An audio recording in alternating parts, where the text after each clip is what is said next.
Legalizing cannabis now at the top of the docket for the Minnesota State Senate. So this bill is likely to pass with a vote expected sometime today. This bill is very similar to the one the House passed earlier this week, but there are some slight differences. The Senate version includes a 10% tax on cannabis products, 2% higher than what was passed in the House. This bill also allows people to have up to 5 pounds of cannabis in their home, where the House, limits it to 1.5 pounds. Local governments would also be allowed to limit the number of cannabis businesses under the Senate's plan. The House's plan does not have a cap.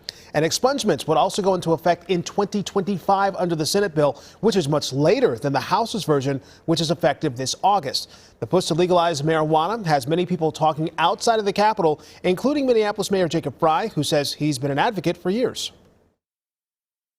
People talk about the fact that pot is not dangerous, and it's not.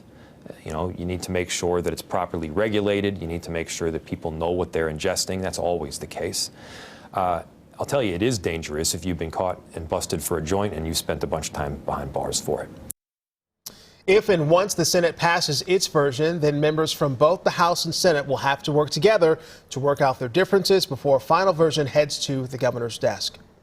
Well, late last night, the House's tax bill passed. It's roughly $3 billion in tax cuts and credits over the next few years. It's for low and middle income Minnesotans. So the 300-page bill includes rebate checks, property tax relief, Social Security tax savings, and credits that help working families struggling to avoid high costs.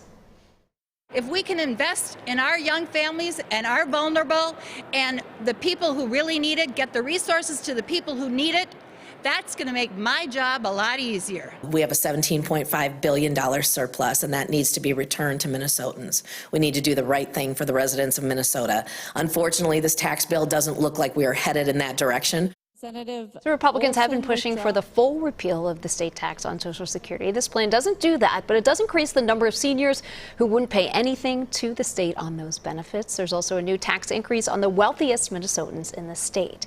Senate's plan is congruent, but it's not identical. Both chambers will work out their differences before the session ends in just about 3 weeks.